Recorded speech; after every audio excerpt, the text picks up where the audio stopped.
I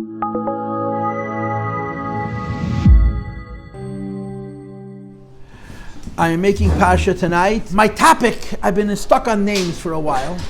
2 weeks ago we did Nocher's 12 sons. Last week we did Ketura's 16 descendants. Tonight we're doing Esau's 3 wives. Yishmael's 12 children, which at the end of this Parsha I did last year at this time of year. So I want to do Esau's 3 wives. There's so much to do. But that's the topic today. Eisav gets married 3 times. Rashi says that Eisav was an animal. The way he lived personally was incredibly immoral. And he wasn't just lustful, he was evil. He was violent and evil in the pursuit of whatever he wanted. He turns 40, he gets married. Why? Because his father got married at 40. And he had this whole thing of, he tried to look like a tzaddik. He tried to get his father to think he was righteous and holy. Rashi says, ki tzayid befiv, in today's chitas. Rashi gives a number of interpretations, and one of them is that Esau fooled his father. And he used to come and ask him very, very pious and very religious questions. Like, for example, Keitzad ba'asinis hamelach, how do you take meiser? How do you take tithes from salt? Salt is not mechuyev in meiser. He would come with these very frum questions to make Yitzchak think that he was mamish a gevaldik tzaddik, and he was a low-life sheba low-lifim. And by the way, Yitzchak had a pretty good idea who Eisav was. He wasn't fooling anybody. But he had the shtick of imitating his father, and somehow he would look good, he would look righteous. So his father got married at 40, so he also got married at the age of 40. And he married 2 women. 2 women. Same day? Same year, I'm assuming, same day. He was very frum, but the same week, you have to have a Sheva Brachas for one and Sheva Brachas for the other. So Mistami, he had like a Yankev with Rachel Alei. He waited a week, he made a big party. But they weren't concubines, they were his wives. At the end of the Parsha, he gets married a 3rd time. Who does he marry? He marries his cousin, basically. He marries Yishmael's daughter. Yishmael's his father's brother. And he marries Yishmael's daughter, and Rashi says he marries Yishmael's daughter at the approximate time that Yishmael died, which means that he was 63. So there was 23 years between his marriages. He got married to 2 different women at approximately the age of 40, and then at the age of 63 he marries again. But the pasuk points out, and Rashi drills it home like with a needle on a sharp nerve. It doesn't say he took a 3rd wife. He added a 3rd wife, Al Noshav. Because his wives were Rishoim Gemura, they were low lives, they were Eved Aved Zorah. And the reason he married a 3rd wife is because he found out, as if he didn't know, that the Rivka and Yitzchak don't like the Bnei Canaan. They felt that the women of Canaan were primitive, they were immoral, they were low. So he's sending my brother Yankov Avinu off to Padan Aram, he's sending him off to Choron to find for himself a wife of our family. So I'll also take a wife from our family. But of course, his parents didn't mean they should marry another wife on top of the 2 women that he married. He marries a 3rd woman. So he holds on to the Mishas that he had from before he holds on to. And he marries a woman, whatever her name is, she's Yishmael's daughter. At exactly the time Yishmael dies, she mamish becomes a Yesema and he marries her, which is why the Torah calls her twice. Bas Yishmael Achois Nevoyes. She's Yishmael's daughter, but she's the sister of Nevoyes. Nevoyes is the oldest of Yishmael's 12 children. Because Nevoyes took her to the chuppah because her father died. So Eisav ends up with 3 wives. Now, if you learn Vayishlach, we're holding out Toleh, so Yishlach is 2 parshas away. There is at the end of Vayishlach is a very unusual parsha because you have a chunk of psukim, I don't know, 30 or 40 psukim, that tell you the genealogy of Eisav, and not just the genealogy of Eisav, but the genealogy of Seir. Seir were Canaanim. They were from the Bnei Chom. Because apparently Eisav joins Seir, intermarries with Seir. So the Torah is going to tell us about the genealogy of Eisav, and then of the royal family of Seir, because apparently those Yidden, those Hebrews, Eisav was after all a Hebrew, intermarried a lot of the Bnei Seir, and this nation, even though they were whatever nation they were, ended up with a lot of kings who were descendants of Esau. The Parsha finishes with Rome, that Esav's descendants intermarry with the Bnei Seir. The Bnei Seir move from one place to another. They end up Magdil Zu Roimi. Rome is Europe, right? Eisav lives in Eretz Yisrael, or near Eretz Yisrael, which is Asia Minor. So there's sort of a whole development of Esav's genealogy till Rome. Rome is 1,500 years later. And in the Chumash, you already have a reference to Magdiel Zu Roimi, based on the fact that the Torah wants to give us the brief history of the future of Esav's family. So you have a bunch of Esav's descendants, and then you have Eisav marries into Seir, which is a royal family of Goyim, and now they end up in Rome, which means that it's arguable to say that some of the Caesars of Rome may have been the descendants of Eisav. Now, when you read these two parashas, the short parasha and our parasha, which describes Eisav getting married, and the much longer parasha, Vayishlach, where it describes Eisav's travels and his 3 wives and his children, and then his children's children, and then more children, and then more children, and then the say and the whole business, there is a pattern of machlokes between Rashi and the Ramban. And the pattern goes as follows. There are many names repeated many times. In this family, many people carry the same names. So the Ramban holds that when you have in this parsha of descendants of Eisav a number of people with the same name, they just were named after one another. Simple as that. Rashi says no. If you have the same name repeated twice, it's the same person. Because Rashi holds that the entire family of Eisav, the whole lock, stock, and barrel, were a bunch of mamzerim. There was so much incest and there was so much immorality. There was a confusion who's a father and who's a husband and who's a mother and who's a daughter. There was so much mamzeris in this mishpach, you have no idea. So the Ramban and Rashi argue. And it's interesting that Ramban approaches the parsha. I don't think he's so much in love with Eisav as much as he has different opinion on Chumash. The Ramban says that if you have a list of family members and many of them share same common name, that doesn't mean they're the same person. It means that they share the same names. And Rashi says, no. If you have the same name more than once, it's the same person. And therefore you have people whose names are mentioned in 2 different families because their biological father was one and their supposed, the husband of their mother was another, and there's mamzeris all over the neighborhood. So the Ramban is kinder to Eisav. That's how it works out. The Ramban is kinder to Eisav than Rashi is. And you're going to see that even in today's class. When we're not talking about Eisav's children, that's too much. We're simply discussing Eisav's 3 wives. And in this alone, you'll see how the Ramban is kinder to Eisav than Rashi is. But let me begin with this. Number 1, there's a Gemara.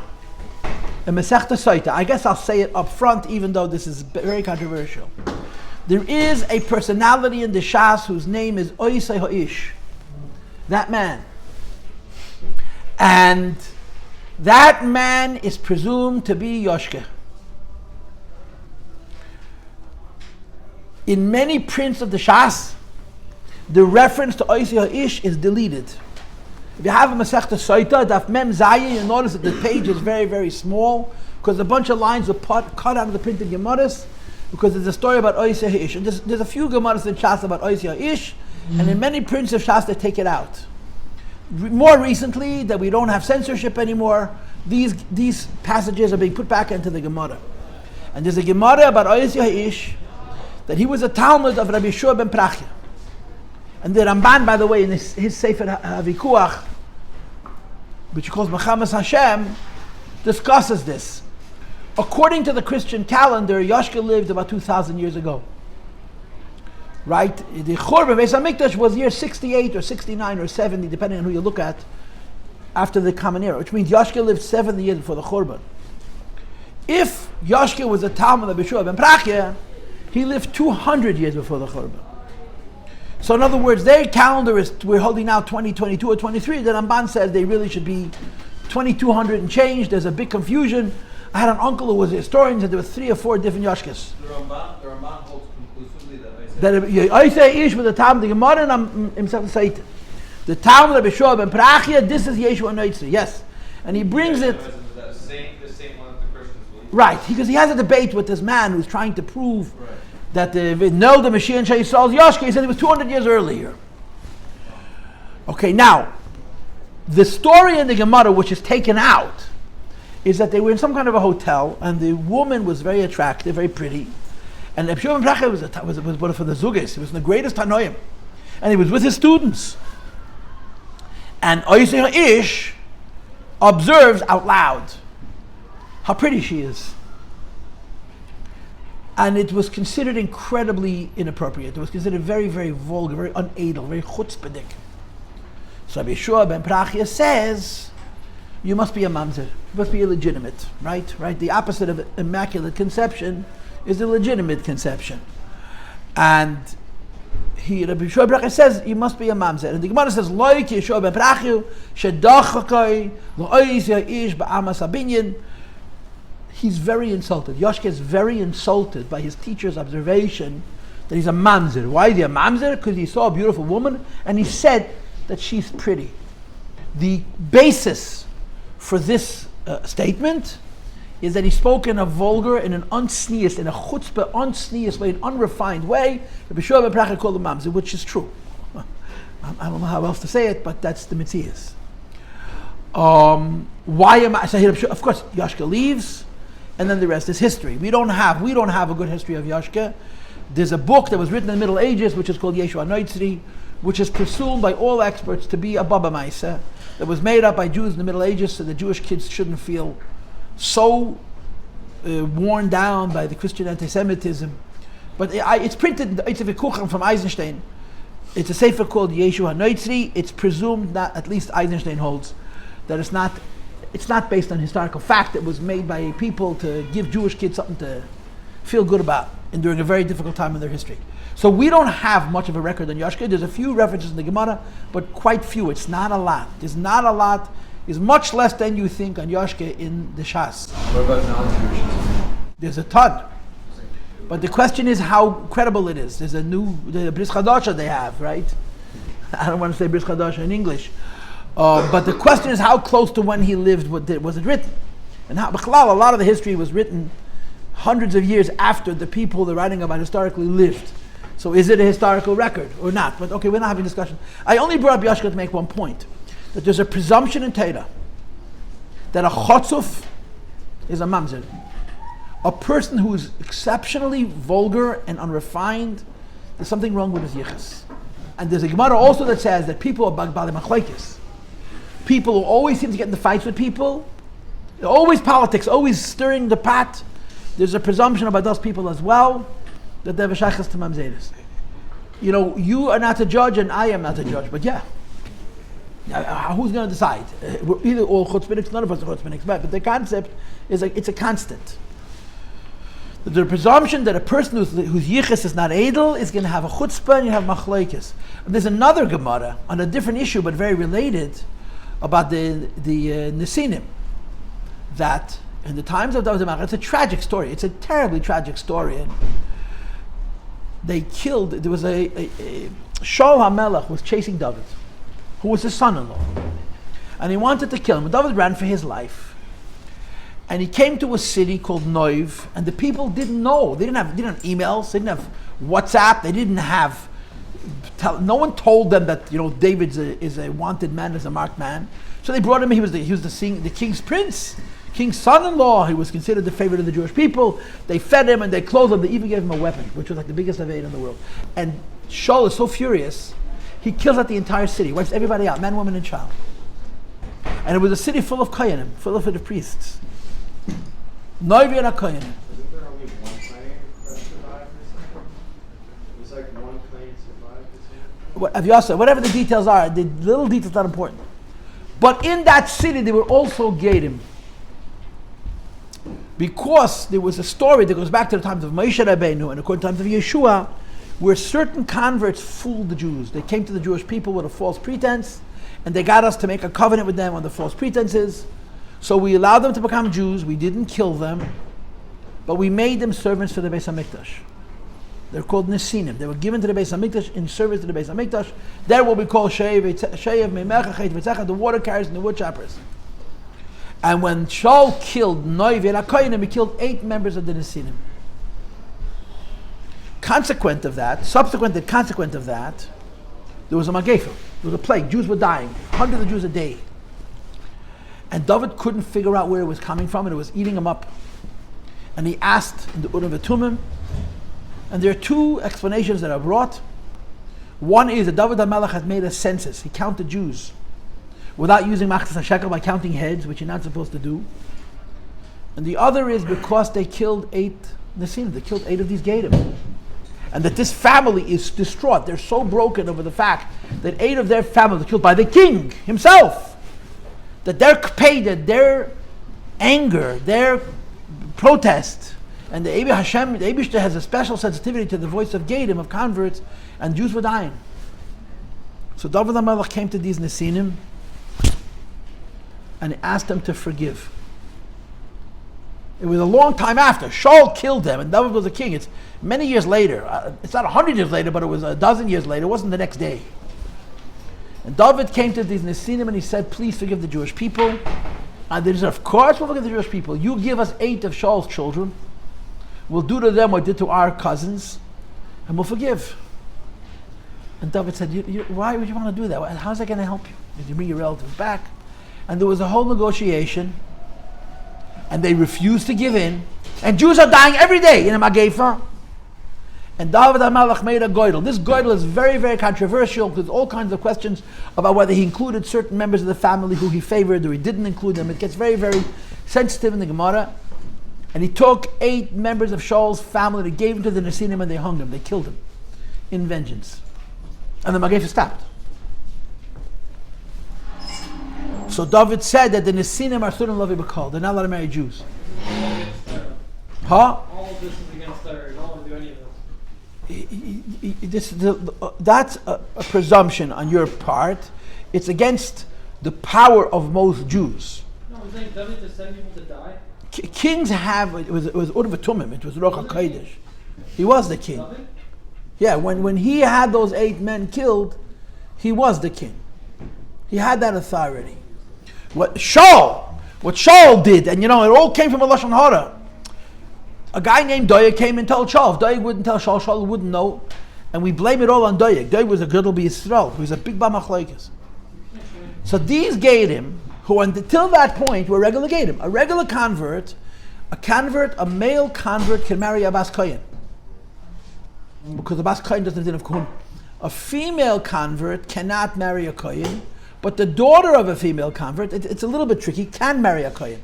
And they can certainly marry Levi and Yisrael. A Gade is allowed to marry, a Gade is allowed to marry, integrate the whole Jewish people. And David HaMelech was guided that the Nesinim are Surim Lavi B'Kol, like Mamzedim. On what grounds? That they don't have Jewish character.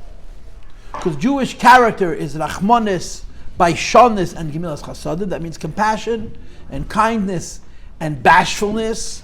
And their need for vengeance, their refusal to forgive, David HaMelech saw as an un-Jewish character. It's brought in Halachah, it's a Gemara, it's a Ramban. So the Nesinim are, nobody knows who the Nesinim are.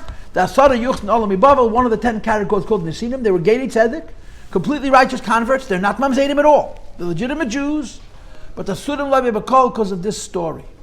So what I'm showing you is, you find in Torah that people whose yichus is messed up, it shows itself in their character. A, they're very chutzpahdik. B, this is a Gemara. They're Baalei Machlokes, it's a Gemara Masechta Pesachim. They tend to always be agitated and creating fights. And see a different character trait by different people who don't have Yiddish Amidis is that they don't have an Achmanis, they don't forgive. And this, Rabbi Sai, is my segue to Esau's family. Esau's family, Eisav Api Halacha was Jewish. Yishmael was not, but Eisav was. But Esau's children were not. The Shvatim weren't Jewish. Reuven, Shimon, Levi, Yehuda were didn't have b'dei. Yitzchak and Eisav were considered halachically Jewish, but Esav's descendants were all Mamzedim. And because of the Mamzedim, they had certain evil traits. B'chlau, you learn in Kabbalah, Esav's personality, I mentioned this to you last week, was bloodlust. Eisav Harasha loved to watch people suffer. It was in his nature. He was a real sadist. Called Gvuras Kashas of Eisav. His descendants had, in addition to that Midah, they also had the Midah of being very vulgar, very unrefined in their language, in their actions, their behavior, because Mamzedim, Api Torah, have these two character traits. Number one, they're very political, always fighting, can't live in peace. And number two, they're very, very unedel. And especially according to Rashi, who interprets the entire list of genealogical detail of Esau's descendants as being mamish, a huge mamzer mess. It shows itself in incredible chutzpah.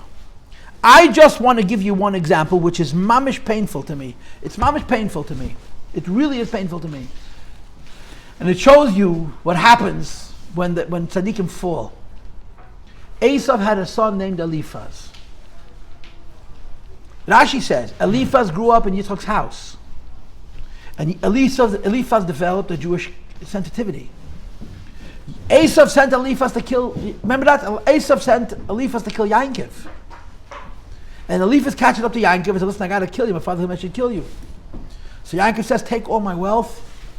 Onik chashav kemeis. The halacha is a poor person considered dead. You'll tell your father I'm dead. And Eliphaz spares Yankov Avinu's life. Doesn't kill him because he has a midah toiva. He grew up in Yitzchak's house. But apparently Eliphaz later got involved in inappropriate behavior. Eliphaz has a son whose name is Amalek. Amalek is the epitome of vulgarity and chutzpah and unedelkeit. And I feel that considering how great Eliphaz was, when he fell into inappropriate behavior, that's how chutzpahdik his descendant was. You need to understand something else about Eliphaz. Eliphaz, according to many opinions, was a Navi. Remember we had a discussion the other day that all the Nevi'im of Goyim come from the Bnei Nocher ben Avraham Avinu. Well, apparently one of Nocher's children married one of Esav's children, and Eliphaz came out from them. Eliphaz is one of the names in the book of Job. Sefer Eisav has 5 personalities, all non-Jews, all big prophets. One of them is Eliphaz Hatemani. The Gemara even says that Eliphaz Hatemani is Eliphaz son of Esau, and his son is Amalek. So a man who has Jewish midas because he grew up in Yitzchak's house, who's so refined and so intelligent that he's Shetish Allah of Shechina, the Hazruach HaKodesh, however you have by a Goy, Din Yeruch Yeruch and Nevuah, has a son who is the epitome of chutzpah. The Tedet says he was a mamzer. And mamzedim, they can come from the finest homes. Unfortunately, the midas rois that you see by mamzedim is chutzpah. And this is a character trait that you see in Esav's home, in Esav's descendants, and it begins with Esav's wives. Okay, and this is today's topic. We're not talking about Esav's children, I don't have time. Talking about Esav's wives. And I just want to make a public service announcement. God knows I work very hard on these Pasha classes, and God also knows that I don't have to. I can come here and give a 5-minute preparation, give you a great class, and just repeat stuff. I want to do new material, and I definitely want to make it hard on myself. I just hope I'm not boring. I am planning to give a series of classes on the names of the 12 Shvatim. Reuven, Shimon, Levi. Next week is Vayetze. And I'm not going to do it for 1 week. I'll do it for a few weeks. Maybe I'll do this year, Reuven, Shimon, Levi, Yehud. The next year, I want to do it because I have a bunch of sources in Chumash where the Mefarshim explain the names of each one of the 12 Shvatim. I want to give each Shevet a complete class. In other words, next week is going to be Reuven. The week after that is Shimon and Levi and Yehuda. I don't know. I'm not going to do all 12 in one season. Some of them I'll leave for next year. The Rabbeinu Bechaya, who's one of my favorite Sfarim, has very beautiful insights into the names of each the Shvatim here. He explains in Pashas Tetzaveh why each Shevet got the particular mineral or stone that they got, where they were situated. I'm going to make a whole... I'm looking forward to researching and giving you 12 classes at each one of the 12 Shvatim with more than just the translation of their name, and I hope also to insert into that a little Chassidus. But for today, we're doing the 3 wives of Eisav. Now guess what? He had 3 wives, 6 names. 1, 2, 3, 4, 5, 6, right? 1 plus 1 plus 1 equals 6. Not only do they have 6 names, their fathers have multiple names. The 3 women have 6 names and 5 fathers. The only one whose father is the same in both cases is Yishmael's daughter. It's Yishmael, Achei Temimim. Okay? The first one's name is Yehudis Bas Be'eri. In Pashas Vayishlach, her name is Oholivama Bas Ana Bas Tivin. She got 2 fathers, okay? Oholivama Bas Ana Bas Tivin. Pardon me? How do you have 2 fathers? Because Mamzerim. With a father, with a son, with a son-in-law, with a mother-in-law. Don't ask. Bosmas. The second was Bosmas bas Eloin, and in Vayishlach her name is Ada bas Eloin. So I made a mistake. It's only 4 fathers. And then the third wife is Yishmael's daughter. In our parsha, she's called Mochlas bas Yishmael, and in Vayishlach she's called Bosmas bas Yishmael. So you have 3 wives, 5 names, 6 names. The tendency is, well, he was a smuggler. They lived on the border in the Gibeonites in Czech, between Czech Republic and Slovakia, and they were smuggling silk across the border. So they had 2 passports. So Yiddish Geschäften. I thought you were related to Jews, right? How do they have 3 wives and 5 names? So the Ramban is so kind. The Ramban is so kind to Eisav, and the Chizkuni says exactly the same thing as the Ramban. The Rashi says they have different names because they're a bunch of bluffers and phonies and ganovim and chaleres. But the Ramban said the Pashtazach. Eisav married 2 women, and both of them died childless, and he married their sisters. So the Ramban says Eisav married a woman named Yehudis bas Be'eri, and when she died, he married Elivama bas Be'eri. He married a woman who was Bosmas bas Eloin, and when she died, he married other bas Eloin. So in our parsha, Eisav is 40 years old and he's marrying women. There's no account of him having children, just married women. So the Ramban says these 2 wives died. By the time he moved away from Eretz Yisrael to wherever he went to live in Edom. Edom is southeast of Eretz Yisrael is Edom. Underneath, Edom is probably where is today the top of Saudi Arabia. That's where Edom was. Eventually they moved to Rome, which is in Europe, and this is Asia. But Edom is underneath Moav and Ammon on the map. So by the time Eisav moves, those 2 women died. He married their sisters, which is why the fathers have the same name, and he had children from them. So the Ramban is very kind to Eisav. It's fascinating. And the Ramban is not doing this to be nice to Eisav. The Ramban is doing this to explain Pshat and Chumash. There's no reason to say that these people had 2 names for all these kinds of corrupt reasons. So how can it be that they had 3 wives and their names changed and says they died and the new ones? The Ramban says, the Chizkuni says it, but Rashi is not so kind. Rashi says they had 3 wives and each one has 2 names. The first name is Yehudis bas Be'eri, and she's later on called Olivama bas Ana bas Sivin. The second one is called in our parsha Bosmas bas Eloin, and later on she's called Ada bas Eloin. And the third one is called Mochlas bas Yishmael Achei Temimim, and then in Parshas Yisro it's called Bosmas bas Yishmael Achei Temimim. Each one of these 3 women give Eisav children. The children is going to be whenever I'm in the mood. It's not happening this year because, like I said to you, I'm hoping. They're starting next week. I'm going to be doing a series of classes on the Shvatim, the Reuven, Shimon, Levi, Yehuda, etc. It'll take us a while. So what I want to do right now is simply go through the meaning of the names of the wives of Eisav. And when I'm done, we're going to do that illustrious thing called Davening Ma'ariv. Okay? They were all Rishayim, these women. They were bad women. They were very corrupt. They were immoral. Their personal lives were very, very immoral. And they were not trustworthy. Meaning to say, not only were they immoral in the morality area, they were ganavim. They were thieves. The biggest raya is that anything of value that Eisav has, he hides by his mother. Eisav had valuable commodities. He didn't keep them at home. He deposited it by his mother. His mother should watch it because he trusted his mother. He didn't trust his wives. He was married to them for more than 20 years. He didn't trust them. Beno hachamudes, in this week's parsha, the special clothing that Eisav had, which she puts on Yankov Avinu. Yankov Avinu is 63 years old. That means Eisav was married 23 years. He didn't trust his wife. After 23 years of marriage, anything that he has of value leaves by his mother because his wives are going to steal it and sell it and profit and chveis nidvos. So there was the whole situation was one big corruption and perversion and exploitation and fech. It was not the way it's supposed to be. So the first wife's name is Yehudis.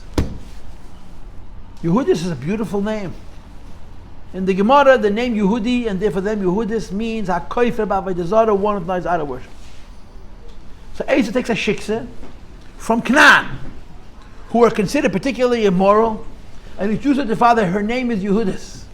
Really? She got a Hebrew name? No, she just added a new name. She was Magaya, she went to the mikveh. Why Yehudis? HaKoifer, she's denying idol worship, she's becoming a big tzaddikus. Wow, impressive. The whole thing was nishge steigen, nishge fleigen, leidumim v'layar. She didn't he gave her this name to fool his father, to make a false impression that somehow she's righteous. Yehudis means Achei Temimim, denying idol worship. And her father's name is Be'edi, Bas Be'edi. Now this I made up, this I have no source for, okay? The word Be'edi, you have that name in other places in the Torah. I didn't have a chance to properly search, but Be'edi means my well, my fountain, my source. So I am deciding that the meaning of Yehuda's Bas Be'edi means that Yehuda's father was a person who tried to give the impression that he was big miyuchas. He comes from a good source. Water in a well is source, right? It's under the ground. Yehuda's Bas Be'edi, to use a cliche, a Chabad cliche, that she came from Gej. Yehuda's Bas Be'edi, her father was a person of great yichus. We know from Parshas Vayishlach that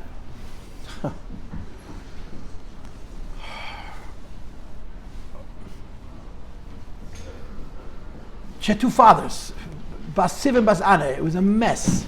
There was absolutely nothing genealogically proper about her, but she chooses the name Yehudis, which is denoting that she's a cave of Avodah Zarah, denying idol worship, and she calls her father Be'edi to indicate that she comes from very good stock, and there was none of it was true. In the later Pasha, her name is Oholivama, and the Midrashim bring that Oholivama denotes immorality without any self-respect whatsoever, and she's called Bas Anah Bas Tivein. Again, you could read Rashi, because we're not sure who her father is, basically. She's from one family, from the other family, whatever the case is. It's the first of Esav's wives. The second one, in our Pasha, she's called Basmas Bas Eloi. What does Basmas mean? Basmas means Psamim. Basmas means she smells good. Basmas means that this was a girl who was pure and perfect, like a pure flower, you know. Basmas Bas Eloi. That's what the word Basmas means. And the connotation, of course, the impression was that this girl who came from the Bnei Chom is going to marry Yankov Avinu's family, Yitzchak Avinu's family, and she's going to bring Ketores to the Eibishter that's going to smell so good and it's going to be unbelievable. The whole thing was nonsense. She was a Mirshas and she had no intention of bringing Ketores to the Eibishter. And in fact, Rashi says, Vatahi made us Ruach Litzak ul Rivka, that they would bring Maktik Ketores to Avodah Zarah, these two wives, and that's one of the things that caused Yitzchak Avinu to go blind, was the Oshan of Avodah Zarah, that these two women who named themselves Basmas and Yehudis means I deny idol worship, and Basmas means I bring Kabbanas to the Eibishter, when in reality they were steeped in Avodah Zarah. And in Pashas Vayishlach, her name is Odo. Now Odo also was a word that according to the Midrashim denotes a great immorality, okay? But her father's name doesn't change. Her father's name in both cases is Eloin. Aleph Yud Lamed Vav Nun. I don't know what Eloin means, but we can decide that Eloin means Avodah Zarah. And I came up with a pshatl. I made up a pshat, not probably false, certainly false, but I'm going to say it anyway because you're nice people and you let me talk. In Parshas Vayishlach, you have a story where Yankov is traveling with his whole family. And he's about to come to Beis El. He's about to come to the place where the Shekhinah was. And he had promised Hashem 22 years earlier that when he returned to Eretz Yisrael, he's going to come to this place and bring a carbon and acknowledge Hashem for the miracles that he did for him. His family, his wives, his children, his descendants, his slaves, were all carrying artifacts of Avodah Zarah. They carrying artifacts came from idol worship. Why? Because they were in a lot of fights. They had a lot of fights with the neighbors after the story with Shechem. When Levi and Shimon wiped the city of Shechem, people tried to fight with them, and they fought many struggles, and they won many battles, and took much spoils. And they possessed a lot of material that belonged to Avodah Zarah. So before they came to Beis El, Yankov Avinu took all of these stuff, and he buried them, what's called Tachas HaEloin. Asher Im Shechem. Eloin, this guy's name is also Eloin. So I just decided that Yankov Avinu buries all this Avodah Zarah, and from the ground grows Hashiksa. Now, she was born 50 years before Yankov Avinu did any planting, so it's a drush, Tachas HaEloin. You plant Avodah Zarah, out's going to come a mamzeres. Her name is Basmas Bas Eloin, or Oda Bas Eloin. This is just a pshatl, I made it up because it works in the names. But this is the second wife of Eisav. And the third wife of Eisav is Mochlas. And this Rashi says, and this is worth stopping and focusing on. I'm going to tell you a story. The Rebbe, our Rebbe, was a very pious man. Was a very, very religious Jew. Incredibly so. More principled than anybody. But he also was filled with Avos Yisrael and a willingness to look at Jews who had done bad things with a fresh set of eyes. One of the places where this played itself out very, very much was in the Rebbe's relationship with the leadership of Eretz Yisrael, the Zionists. A lot of these men, going back 50, 60, 70 years, had done very, very cruel things to frum people, had done very evil things to try and desecrate Yiddishkeit. And a lot of Gedolei Yisrael, I mean most notably the Satmar Rav, but not by no means him alone, wouldn't forgive them. And you can't blame them. A Satmar guy once told me, they do this to you and I forgive him. The Rebbe forgave everybody. And they were upset with the Rebbe for being so forgiving to people who, not their ancestors, they themselves, had done really evil and cruel things to Yiddishkeit and to Frum Yidden. I heard from my son, I don't know how he knows it, my son said that the Rebbe said, I'll meet all of them except the first. The first was David Ben Gurion, who visited America. The Rebbe said he was not going to see him. But aside from that, they were going to meet every one of them. The Rebbe did not meet Golda Meir, which is a tragedy. There's rumors that the Rebbe was supposed to meet her and somebody gave bad information to her people. Golda Meir was an American. She was American born. And her sister lived here. And her sister was her point person in America. And the story that she called 7-7 to try to make an appointment, and someone said the wrong thing and she was insulted. If Golda Meir had met the Rebbe, it's very possible that the history of Israel would have been materially different. But we'll never know. But the Rebbe was prepared to meet all of them, except for David Ben Gurion. One of the people with whom the Rebbe had a very strong relationship was a man by the name of Shneur Zalman Rubishov, later known as Shneur Zalman Shazar. Zalman Shazar came from the Babich family. He was named after the Alter Rebbe. He's one of the biggest upper curses of the whole lot. He was a genius, wrote many, many books. The philosophy of Zionism was written to a great extent by him. By the time he died, by the time Shazar passed away, he was a Shemesh Shabbos Echel Kosher Menich Tfilm. But he did a lot of bad things to a lot of Jews until he reached that stage. He was mamish so close to the Rebbe. He came to the previous Rebbe yet. He came to the Rebbe. They were very, very close. He was, He was a Tomim. Friedrich Rebbe kicked him out of yeshiva at 14. Sure, he was a Tomim. He came to see the Rebbe many, many times. Him and the Rebbe, their relationship was incredibly friendly. When they would meet each other, they would kiss each other on both cheeks. There's videos of the Rebbe kissing him on both cheeks. But he was also very much a chassid in his way. Very interesting man. Shazar became the president of Israel. The first or second president of Israel was a Jew by the name of Ben Tzvi. I forgot the first president's name. It was Chaim Weizmann, I think, was the first president.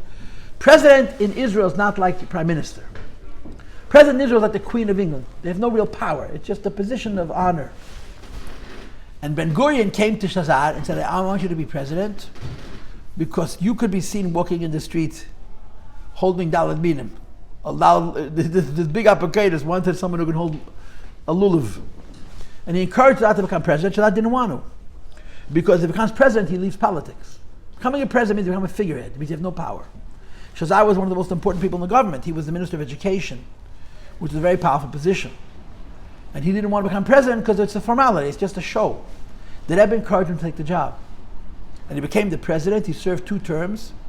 And Israel learned to hate him, gefelach, because he would come to America and go visit the Rebbe, and Israel was up in arms. The president of a country comes, the rabbi can go visit him rather than him go visit the rabbi. And he came a few times to 770 as a president, and the Rebbe would not go see him in his hotel in Manhattan. There's a lot of stories to tell. But here's a huge story from Rabbi Lipska downstairs, that when he became president, the Rebbe started a sicha in the Fabrengen with these words. Quote, Ich hab doch lieb zu kriechen in enge Erter. Which means, I love to get myself into tight spots. So I'm about to say something which a lot of people hate me. And this didn't hate me enough. And the Rebbe said, it says in the Gemara, someone becomes a leader. Eisav is given for all of his averis. So the Rebbe said, that Shazar is now a tzaddik because he became the president. He was raised up to a higher position. He has no sins. His slate is clean. And the Rebbe knew how much the anti-Tzionim community would be insulted by that and upset by that. One of them said to them, and Ben Gurion said something about Gurion. He says, "What do I care if Ben Gurion is forgiven for his averis?" And they did not want to forgive Ben Gurion for his averis. But the source of that Gemara is this: that 3 people are forgiven for all their averos, and one of them is someone who gets married. Eisav is 63 years old, a Rasha Merusha, a low-life, a Chazar Afed, and he gets married, and his 3rd wife's name is Mochlas, from the word Mechila, to denote, to indicate that when Eisav married her, he was forgiven for all of his averos. Hanaisa Isha, you get married, Mechle Kol Averos, for all of his averos. So her name is actually Basmas. And in this case, you could be nice. She's Basmas, she's Yishmael's daughter. Yishmael did tshuva. And I gave a class last year on Yishmael's children. I did some research and I actually found some good material. I didn't have to make it up. There was somebody who made it up for me. That Yishmael's children were, their klipa was that they were not so tough. They were edel, they were fine. So Basmas may have taka been basamim, she smelled nice, which is in a favorable way, in a positive way, in a good way.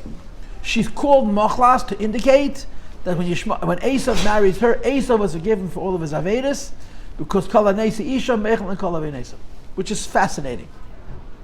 I want to add, and this I'm making up, that there's a halacha in Hilchos Yom Kippurim, that when Yom Kippur comes, there's 2 opinions in the Gemara, whether you have to do tshuva, you don't have to do tshuva, but Yom Kippur forgives you for all your averos, except for one. There's one avera, 2 averos, which Yom Kippur is not going to give you. If when Yom Kippur comes and you desecrate Yom Kippur itself, Yom Kippur is not going to atone for the desecration of Yom Kippur itself, because it's a kuchat lula, it's hypocrisy. It'll atone for other averas, but not for the avera of desecrating Yom Kippur itself. So I'm proposing that Eisav marries Machlas. Al Noshav. Why does he marry Machlas? Because he wants to be good. He figures out that the Roy is B'nai Canaan, B'nai Yitzchak Aviv, that his father does not like the shikses from Canaan. So he goes and marries his cousin, the daughter of Yishmael, so he should have a good wife. But he doesn't divorce the other 2. It's Al Noshav. So it's almost like that kind of situation where he's marrying another woman, which is supposed to be forgiven for all his averos, but at the same time he holds on to the 2 women which were the source of his averos. So you could almost argue that theoretically Eisav should have been forgiven for his averos, but because he holds on to the very avera that he was trying to atone for by marrying Machlas, you can make the case that perhaps he wasn't forgiven. But that has no source. That was just made up by his truly. Okay, but her name is Machlas, and this is Bapashtas. Eisav was a big Rasha. When he gets married, Hashem forgives him for all his averos. That's how it works. You get married, Hashem forgives him for all of your averos. And his father's name is Yishmael, and Yishmael means Shama'el, right? Shama'el.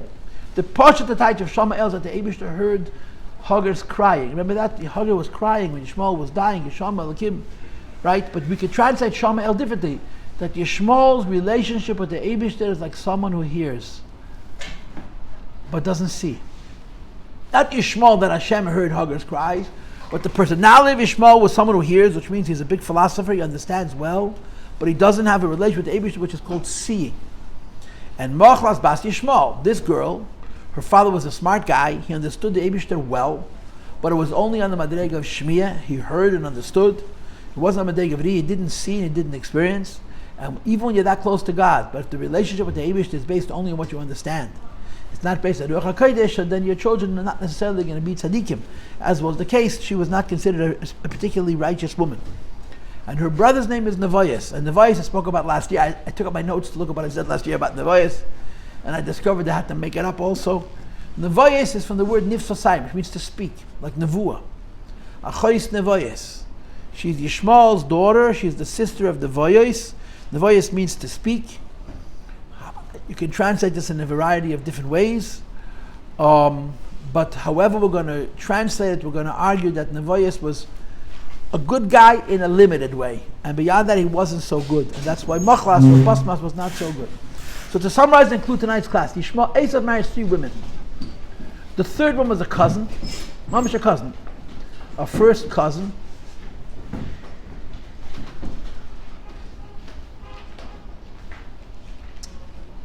Their fathers were brothers, and she was probably, as Rishoyim go, very, very benign, very passive. But he also marries 2 very evil women who try to put up a pretense of being tzaddikim, and in fact they're not. The end result is that their descendants, their children, are very illegitimate, and it shows itself in the midah of chatzifa, the midah of chutzpah, and the midah of midyan, of constantly creating politics. And this is the story of Esav's wives. On some other occasion, we'll talk about Esav's children. Right now, we're going to daven Ma'ariv. Thank you for listening.